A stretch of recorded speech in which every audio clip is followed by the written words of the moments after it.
Okay, hello everybody, and welcome to our Functional Solutions podcast. And this week, we have an exciting topic. We're going to talk about the root causes of asthma. My name is Tal. I'm the Educational Director at the American Academy of Functional Health. And with me, we have Dr. Chill.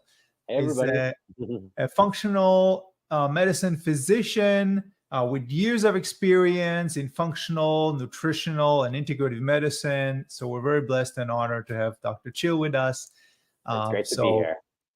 Welcome, everybody. And in this today's talk, we really want to go deeper into what's the functional medicine approach or integrative medicine approach, and how do we kind of combine both? How do we look at what's driving, what's behind the patient's asthma, what we refer to as functional medicine, and what if some of the supplements that were found in the evidence-based approach that could be useful and helpful for those patients. So we know that asthma, the prevalence of asthma, it's one of the most common in respiratory conditions that we see.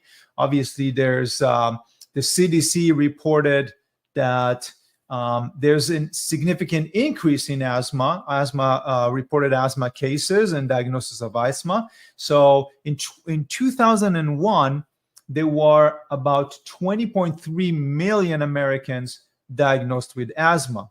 And the latest survey that was done, published in 2021 by the CDC, reported that increased to about 25 million Americans, right? So this is where we look, when we look at the statistics, we want to ask ourselves, are we doing enough for those patients in the primary care approach, right? It's that pill for every ill approach. And the reason why we're all here is because we want to look beyond just management of the condition and look at the root causes and see what else we can do to improve those patients' health and function. So we got a lot of interesting topics to talk about. Asthma is a very, very near and dear topic to me because I was diagnosed at the age of 6 with severe asthma. It just came out of the blue. Like I remember it just started at the age of around 6.5 years old. And it was just a terrible experience every night, waking up gasping for air. And I went through as a patient, kind of like what we call standard of care, right? Which is inhalers and steroids. And then later on, I was upgraded to the allergy shots twice a week. And it was an awful several years. I stopped doing the allergy shots when I was 14 because I felt my body literally falling apart. Like literally, it was days when I woke up with brain fog, with fatigue, started developing joint pain. It was just a terrible experience. So everything that we're going to talk about today is coming from peer-reviewed medical journals. Some of it is animal studies, most of it is human studies. And then, of course, we'll share from our clinical experience. I can tell you that in the last probably 10 to 15 years, I had no asthma attack, no allergy attacks. I don't take any steroids, any prescription medication at all. So I can tell you that this stuff you're going to learn today is very, very powerful when applied in the appropriate way. So let's get into it. So there's multiple causes for asthma. We know that it's an inflammatory condition, involved immune overstimulation, allergic reaction, there's histamine reaction that is involved. And so essentially, something is causing our immune system to overact or overreact, right? And we know that inflammation, chronic inflammation, plays a significant role. There's different ways to mitigate that. Of course, the most important thing is to talk about what's causing it, and then we'll go back to how can we reduce that inflammation. So when we first get started, we want to take a look at one of the most important factors in functional medicine, which is gut health. And so, Dr. Chill, what's the connection between gut health and asthma? Yeah, so gut health is going to be one of the biggest driving factors, especially a dysfunction of gut health, right? So if your gut isn't functioning properly, one of the biggest driving factors to inflammation is a imbalance in your gut health. So that is going to be one of the contributing factors that leads to inflammation that is going to exacerbate asthma in your patients. So as functional medicine practitioners, we're taking a look at the underlying causes, right? So one of the underlying causes of inflammation is going to be an imbalance in gut health. And then in particular with asthma, what are some of the approaches that we can use to help with gut health, to help with inflammation, dealing with imbalances in gut health? There is evidence that is showing that there are some probiotic strains, there's a couple specific probiotic strains that can improve asthma outcomes, especially in children. There was a systematic review that was done, and it was actually a meta-analysis of probiotic supplementation in children with asthma. This review selected over 11 different studies. This included 910 children, and the evidence is suggesting that there are two specific strains that significantly prevented asthma exacerbations along with wheezing episodes. This was published in the Children's Journal in 2022. So I want to discuss one of the larger studies in this meta-analysis. It was the ProPAM study, and this was designed as a randomized and placebo-controlled double-blind trial. And this was meant to explore the probiotic mixture of lactobacillus and bifidobacterium. And this was shown, or this was studied in children. Again, this was 910 children with asthma or wheezing.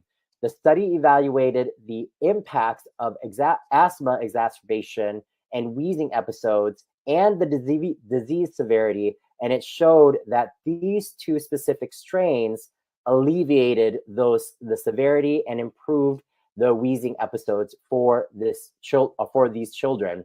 There was another study that was completed on 446 children.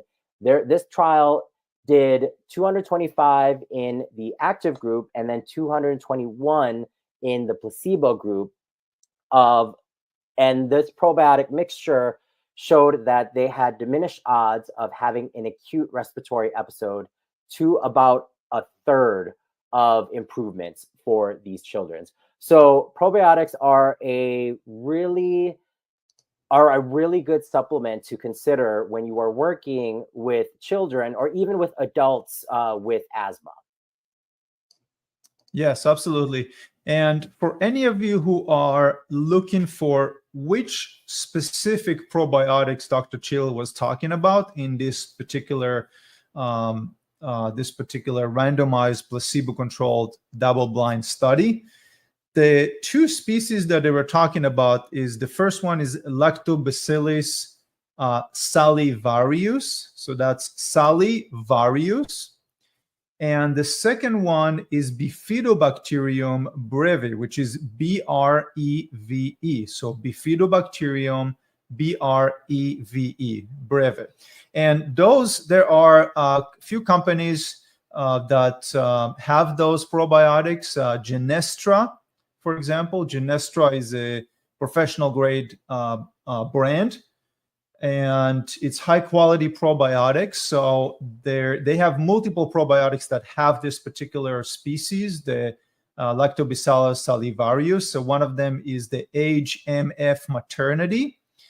And then there's also another company called Garden of Life, which they can find pretty much on most natural food stores. It's called the doctor formulated once daily women's probiotic. So that's another option that has those probiotics. So there's multiple options for finding these probiotics. And so that I just wanted to give you a few options so you know where to find that. And let me see. Okay, perfect. So that's essentially the probiotics. And the reason why I'm mentioning we're talking about probiotics and mentioning those names is because each strain of probiotics has different roles in terms of metabolism, immune regulation, different roles that they have in our body, producing short-chain fatty acids, which have anti-inflammatory properties. So when we have a patient in front of us, we don't want to just throw any type of probiotics at them. With some exceptions, there are general multi-strain probiotics that could be beneficial, but when we talk about specific chronic conditions, we want to figure out which strains are specific and were tested for that to be effective for that condition. So those are the two, Lactobacillus salivarius and Bifidobacterium breve. So with that being said, now that we understand that if we don't have the right bacteria in our gut, that could lead to or put the patient at predisposition for developing more inflammatory reactions, right? And that leads to the asthma flare-up. So let's take a look at another major player in asthma, and that's food allergies or sensitivities. This is something that I've actually never had any provider that I went to talk with me about. And this is me going through as a child, going through as my journey as a patient, going into those clinics to see multiple specialists who keep prescribing steroids and keep prescribing inhalers for several years, and then going to see an allergy specialist for 2 or 3 years who was doing nothing else but giving me injections. And I remember asking them when I was 13 years old, I asked them, is there something that I shouldn't be eating? Because I noticed that if I eat more dairy products, I have more nasal congestion, I have runny nose. And I asked them, I said, listen, I don't know much about this stuff, but I noticed that if I eat more dairy, I get, more allergic reaction. And they said, no, just eat healthy and eat your salad every day and keep coming in for the injections. And so we know today that there's multiple studies today that food plays a significant role in those inflammatory and respiratory conditions. So food allergy has been identified as a risk factor for developing asthma. Food allergy is defined as an immune reaction to proteins in the food that it could be could involve immunoglobulin E or non-IgE, right? So there's different types of antibodies that could be developing, but there is a specific test. It's called the allergen-specific IgE test. It could be done to look at different kinds of allergies. The most commonly tested are allergic reaction to different foods. That could be pollen, that could be mold, that could be dust, mites, that could be latex, that could be insection venom. Now, interestingly, I did the skin prick, which is considered one of the standard with the allergy testing. So I did that. The problem was that, one, I had allergy to almost everything, like allergies to trees, shrubs, bees, pollen, dust mites. Like I had allergy to anything. And I was like looking at everything got swollen in my arm, right? And one of the things that were really interesting to me is that I was 12 years old when I first got that test. And my father walked in with me, took me to the doctor. And as soon as they pulled that needle out, I looked at it. I was 12, right? So I said, I don't want to do it. Like, I was like, no, I'm like, don't get that needle close to my arm. And the doctor said, don't worry, we're just poking you in a few places. Now I'm like, no, don't poke me anywhere. Right? So it's like, I'm going to poke you in a few places in your arm. Doesn't sound very appealing to it, when you're 12 years old. So my dad, a little traumatic. It's kind of traumatic, especially when they're poking you multiple times, right? So my dad said, you know what, can you do the test on me and I'll just show him that it's not a big deal. Like, it's really simple, right? So the doctor said, not a problem. Like, I'll be able to, I can do that. And I'll just ask you a few questions. I'll open you a file, and within 3 to 4 minutes, we'll do that. So I'm not sure. We might have fell on a doctor that was like, very lenient to just get it done, because I think that other doctors will probably won't do that. But the doctor said, you know what? No problem. Here's the consent form. We got my father. My father signed it, and then he circled my father's arm. He took that needle. He put the substance on it, on the spots, and then he pricked my father in a few places, right? And my father said, look, it doesn't hurt. It's like really simple. It's just a tiny little prick. And I said, okay, so I'll do it. I'll do it as well. And what I remember was really interesting. Both me and my dad sitting in the waiting room, waiting for the reaction, right? That's why it typically works.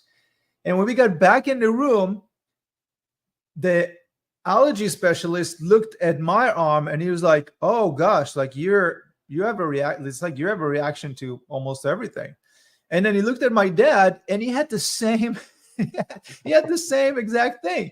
Now, later on, it kind of made me think about things, because as I grew up and, I was like 17, 18 years old, I was working on changing my diet and trying different diets, trying different elimination diet and this diet and that diet. I started asking myself, why do both me and my dad have a really strong immune reaction, but my dad does not have symptoms of allergy, or he had mild symptoms of allergy, but he had no asthma, right? And I started asking myself, is it something like he should have the same symptoms as I do, right? And the reality was that he didn't. And that made me start thinking about, is there something that is wrong with my body, right? Something that my body doesn't work well. And eventually it led me years later, to nutritional medicine, herbal medicine, then functional medicine to find the root cause. But essentially, if there are multiple things that can go wrong, and this is why we're talking about the gut health, because that by itself can overstimulate the immune production of inflammatory cytokines and flare up the condition, right? So there's also a strong association between IgE and antibodies. So Dr. Chill, can you tell us a little bit about the role of IgE antibodies and inflammation and asthma? Yeah, absolutely. And I'm glad you bring up the point of like what happens in one body can be completely different than what happens in somebody else. Even though you might have the same, I guess, results, it might react differently in you. So this is why we have to look at everything that might be going on with the patient, all of the contributing factors. And we really have to personalize that approach and the assessment for these patients. And then one of them is to look at testing and figuring out if it's different types of responses, especially even with allergies. And as in functional medicine, there's different types of immunoglobulin responses. There's an IgE response, there's an IgG response, there's an IgA response, and an IgM response, right? And so in this program, you will be able to go into the modules that will help you decipher through all of the different reactions to things, whether it's an IgE or an IgG response. So for asthma, what's been shown is that there are high levels of an IgE response, which is a true allergy. This is your immediate response that is associated with higher amounts of inflammation in asthmatic patients. And there were a few different interesting studies that were done that was called the food allergen sensitization. And this was done in the inner city of children with asthma. And this was published in the Journal of Allergy and Clinical Immunology. And the author reported from this study that the major allergens from an IgE response are eggs, milk, soy, peanuts, wheat, and fish. And these were all shown to be higher in asthmatic patients compared to non-asthmatic patients. And then another study, this was done in Japan in 2017, and this was a nationwide survey of immediate type of food allergies. It showed that shellfish was the most common antigen and in the adults with food allergies, and this was about 17% of adults that had asthma had an allergy to shellfish. This was followed by wheat at 16%, and then other fish by 14%, and then fruits by about 12%. So this is just showing the importance of studying and assessing the different types of allergies in your patients. And an IgE test is going to be something that you can test with your patients as well as an IgG response. So an IgG response, what we would typically do from functional medicine, a test that we like is the ALCAT test, because this is going to measure leukocyte activation, and this is going to identify food items which induce a release of DNA by innate immune and peripheral blood leukocytes. And this is going to be more indicated in allergies, and then also in allergies that might be triggering asthma attacks or asthma symptoms in your patients. So again, what we would be looking for in testing is both testing an IgE response along with maybe an IgG response, and then looking at an ALCAT response, which is looking at the leukocytes. Yes, absolutely. And I'm so glad that you bring, of course, we talk about food allergies and food sensitivity much more in depth in the functional medicine, the advanced functional medicine program. I'm so glad you're bringing up those. Like Dr. Chill mentioned, in essentially IgE is the standard of care. So measuring levels of serum IgE is really going to help us to identify some of those immediate foods that we need to reduce in our diet.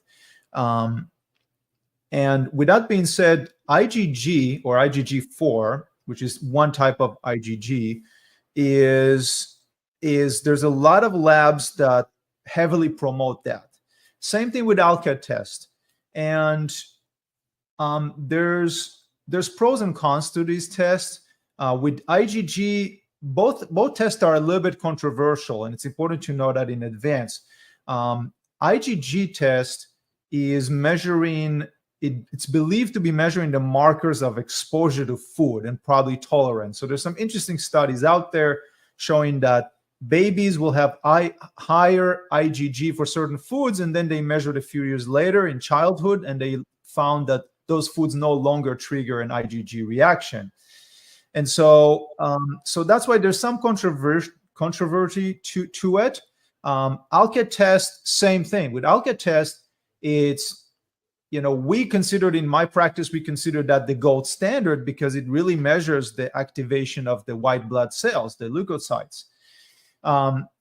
And there's one particular study that showed that, as Dr. Chill mentioned, that with certain foods, those immune cells would start spewing out particles of free DNA, which triggers a strong immune reaction by other cells.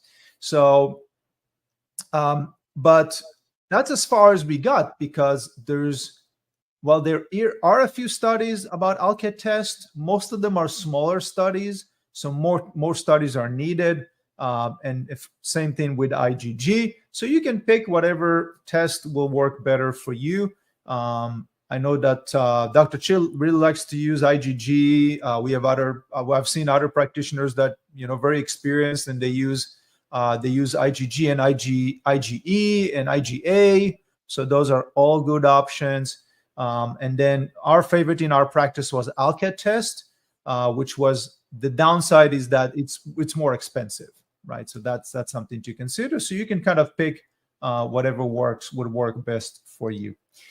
And then this is a really important part that we're going to go into when we talk about the root cause. So Dr. Chill mentioned gut health. That is so important to really have a comprehensive understanding of the gut health in functional medicine. And that's where we have Dr. Chill and other presenters. They talk when they talk about gut health, and we're expanding on it, and the lab testing, the biomarkers. But there's another factor, the second factor that is so important to address, and that's the HPI axis. So HPI axis essentially is the hypothalamic, pituitary, adrenal. So the way it works, in a nutshell, is every time we're stressed, every time we get stuck in traffic and we get stressed, or somebody yells at us, we had either emotional or physical stress, like pain, right? Or an injury. Then that triggers our hypothalamus to send signals down to the pituitary, and then that sends signal down to the adrenal. And essentially what it does, it stimulates the adrenals to secrete cortisol. And so cortisol, we know it's our anti-stress hormone. It has a relaxing effect. It has an anti-inflammatory effect, which is really important when you're going through an asthma flare-up, which is inflammatory, right? So here's a few really interesting studies. There's an association that was reported between early psychological and physical stress and asthma later in life due to stress that overstimulates the HPI axis. So if your patient has years of chronic stress or had a trauma that was significant stress, or had something like PTSD, right? That ongoing trauma, that ongoing stress could overstimulate the HPI axis and leads to a decline in function, right? So now you're having a patient that is not responding properly to stress and has lower levels of cortisol. So there was a study, interesting study was done in Cape Town, South Africa.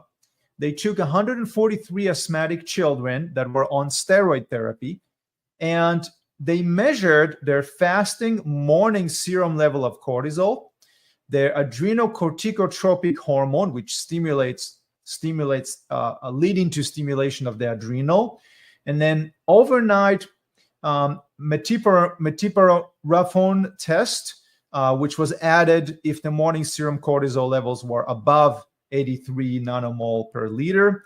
And essentially, metirafone is a drug that inhibits the conversion of 11-deoxycortisol to cortisol. So essentially what it does, it causes the body a reaction, and then the measurements of cortisol would tell us if there's a proper response. So essentially it results in decrease of serum cortisol concentration. And what they found was really interesting. They found that 65% of those children, asthmatic children on steroids, had a dysfunctional hypothalamic pituitary adrenal axis. 22% of them had a suppression of the hypothalamic pituitary, and 32% of them, about a third of them, had adrenal suppression. So they were not producing sufficient amount of cortisol, right? So that their bodies has less of an ability to turn down that inflammation that is causing, that contributes to the asthma. And then there was so what do we do with that, right? If we have a patient with us that have a lower adrenal function, what we call adrenal insufficiency, or they have an ongoing anxiety, then one of the things that we can do when we identify this HPI axis dysfunction is recommend them stress reduction. That's really important to avoid keep stimulating the HPI axis. And there are also herbs that herbal compounds that can help to regulate the HPI axis. So one of those herbs is Asian ginseng. It's called Panax ginseng. Another one is Korean red ginseng. So there was an interesting study that was done in humans that reported that consumption of Panax ginseng was reported to regulate the function of the HPI axis. And then there was another animal studies that they used Korean red ginseng that showed specifically reduction in allergic asthma reaction, right? So the typical dosage be between 100 to 300 milligrams per day to support the HPI axis and secretion of cortisol, healthy secretion of cortisol. And Asian ginseng is considered an adaptogenic as well as ashwagandha. Now, in the advanced functional medicine program, we teach you how to properly test and evaluate an HPI axis and what happens when it's lower in the morning or lower in the afternoon. And there's different models of care for that. But we wanted to give you something you can already start using with your patients who are suffering from asthma. So the two major, if you only remember two things from our conversation today, remember that with asthma, there's an involvement of the gut microbiome. And then the second thing is there is an involvement of the HPI axis, right? That's, by the way, how I was able to resolve my asthma, right? I addressed my gut with the right probiotics. We're doing some work, right? I addressed the food allergies. I removed some of the allergens, for example, dairy products. So I removed dairy products. And then I addressed the HPI axis, right? To have a healthier adrenal response. That's how I don't have asthma for many years. Now, interestingly, I can eat dairy products if it's just a little bit on the weekend, no problem. So one of my favorites is gluten-free pizza. So on the weekend, I might go a little bit crazy with gluten-free pizza, right? And it's fun. It's just fun. Like, we want to have fun once in a while, a little bit on the weekends, and not feel guilt about it. And if your diet and your body your diet is healthy and your body is functioning, you can do that, because I don't have asthma attacks or allergies after I do that, right? If I'll eat pizza a whole week, it's probably going to be a whole different story, right? But my body's in a better place. Thankfully, it's a blessing. And we also address the root cause. And then Dr. Chill is going to share with us a few of the additional supplements that are more specific for reducing the asthmatic symptoms to help you to better manage your patients with asthma. And actually, thank you for sharing your story, because this is a very typical case, right, of like what we will normally see as functional medicine practitioners, and what this type of medicine can do.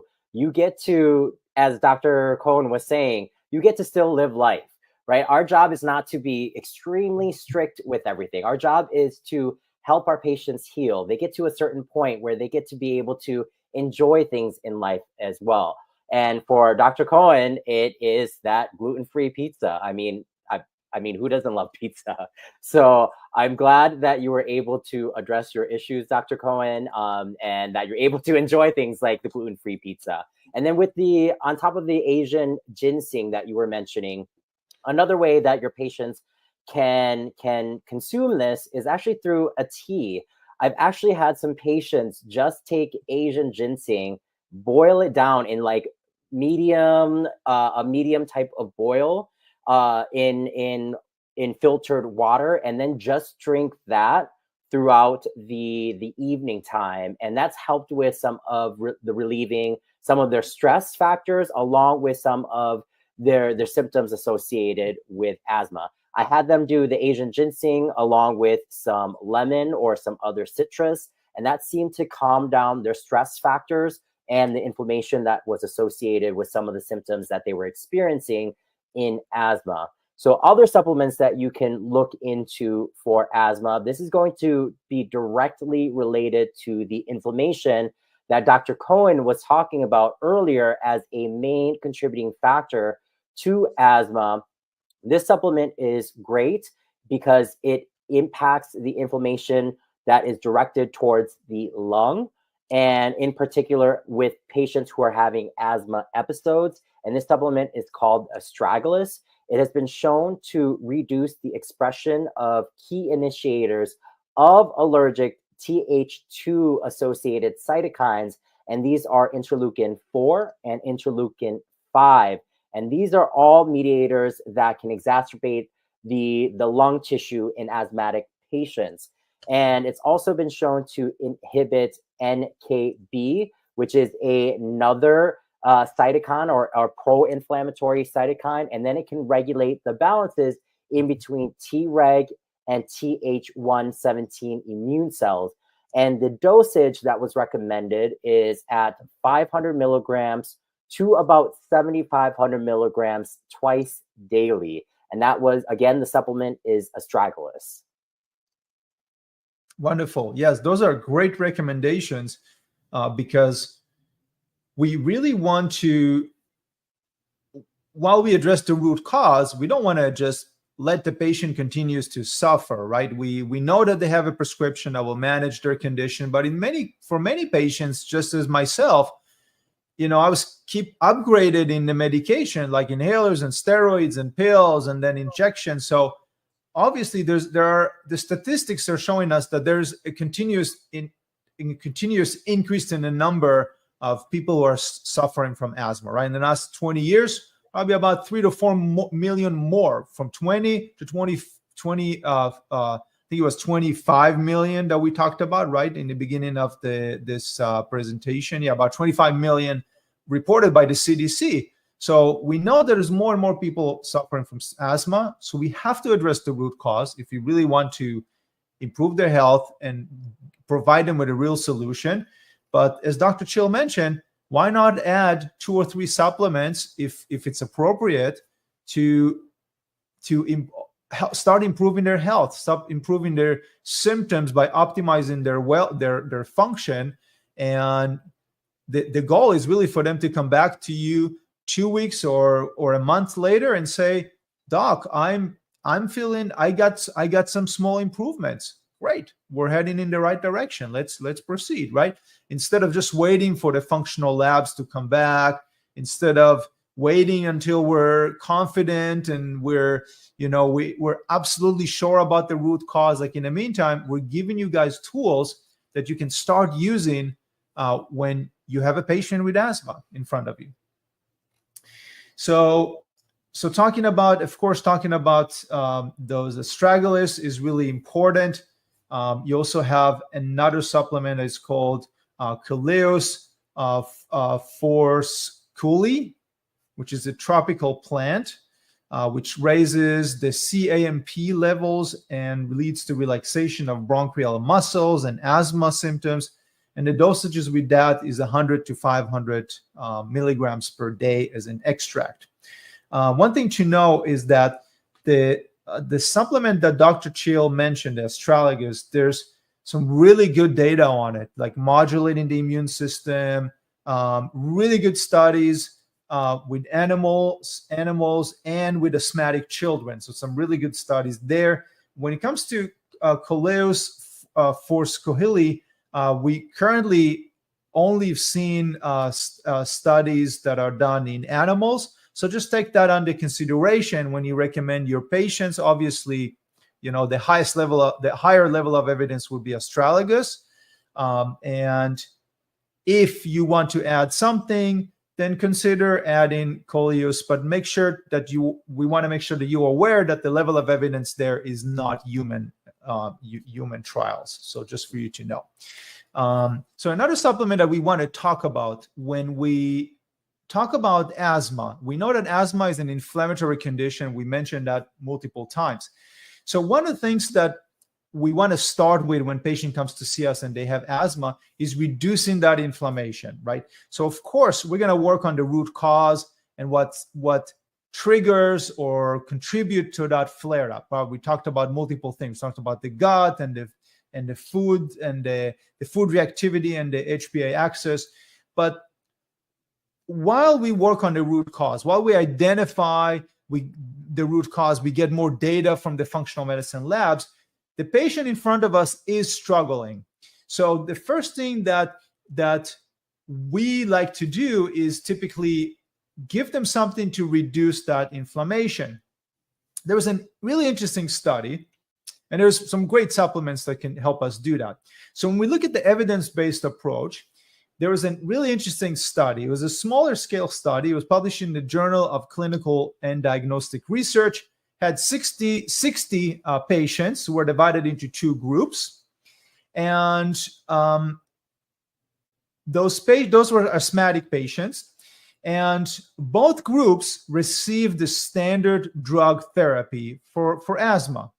While the first group only received the drug therapy, the second group received drug therapy plus curcumin. And we know that curcumin has antioxidative and anti-inflammatory properties. And so the second group received 500 milligrams of curcumin twice a day. The entire length of the study was 30 days. And here's the interesting results that they found. Now, these patients came in every 10 days. They came in for an assessment of their symptoms and a blood test. This is what they found. Now, it's a short study. It was only done for 30 days. Most typical studies are done for 3 months, 90 days to really evaluate the effectiveness of this. But this was give us a sort of an idea of what curcumin, if curcumin could be beneficial. And there are two interesting things that came out from this study. The first one is there was not a significant difference in the total symptoms of asthma between the two groups. However, the second thing they found is that patients who also took curcumin had a significant improvement in airway obstruction, indicated by improvement in a forced expiratory volume. That's referred to as FEV1, which essentially calculates the amount of air that a person can force out of their lungs for 1 second. So the authors concluded that their curcumin could be beneficial for patients with asthma, with improvement with reducing the obstruction in the airway. And there was no significant side effects that were reported, so it was considered as a safe intervention. And we know that this is a smaller scale study and it's a short study, so we really need larger scale studies and longer studies, because most studies on the effect of curcumin, the anti-inflammatory impact is typically seen with a minimum of 3 months, right? So we want to prepare our patients to a minimum of 3 months to even 6 months to give this a chance to reduce inflammation and be beneficial. The name of the study, if you want to read it, it's called Evaluation of Efficacy of Curcumin as an Add-on Therapy in Patients of Bronchial Asthma. So many of the students that come to see us in the academy, the American Academy of Functional Health, they do primary care. So they want to learn about additional tools to add on to prescription medication to get better clinical outcome, right? While some of our students and graduates want to just focus on the root cause and on using more natural tools, right? Like nutrition, herbal medicine, lifestyle medicine in an evidence-based approach. So this is really important for us. We want to share all of those with you. So the more tools you have in your toolbox, that can allow you to offer more tools to your patient. All in all, if you just remember three things, as we mentioned, it's really the optimizing the health of the patient, reducing stress, that's really important. And then, of course, addressing the gut, like Dr. Chill said, looking into the foods that could trigger those. If the patient does not have sufficient funds to test for food sensitivity or allergy, then the major one we mentioned is the dairy products, the gluten. For some patients, it could be also sugar. I've seen that happen before. And then peanuts. There's eggs for some people, and fish and seafood. So just remember those. But if things don't improve once you address the gut, you address the HPA axis, and you reduce some of those foods, we would consider doing the food allergy and sensitivity. So we might figure out, because we've seen patients go through ALCAT test and it comes up like beans. They have a reaction to beans. Like, it's something that you wouldn't even think that will ever happen, right? And I'm sure, Dr. Chill, you might have same experience that, it's like sometimes there are things that you wouldn't think of that come up. Absolutely. In the food sensitivity test, that actually happens all the time with my patients. They might be like, I don't know. I didn't know that I was having a reaction to pumpkins. I don't know the last time that I ate that. But wait, I did have that a couple of weeks ago, and I did have some sort of reaction when I came and saw you, So that's kind of one of the reasons why we like to test. But as you were saying, not everybody can test. That's why it's really great to follow some of these studies on some of the main allergens to stay away from, and then have those patients just start with that at first. Yes, of course. So hopefully this was beneficial for you guys. We try to give you some of the most important functional medicine aspects. We try to get you, show you a few of the evidence-based use of supplements, so you can use that as well to contribute to your patients. So we continue to promote the community healthcare, comprehensive care for you and your patients. So if you're interested in learning more, you're invited to join the Advanced in Clinical Functional Medicine program, where we dive into each one of those root causes. We look at the external, the internal root causes. We also look at the advanced modules that we have on respiratory, geriatric, women's health, chronic pain. We got 16 specialty topics that we dive into.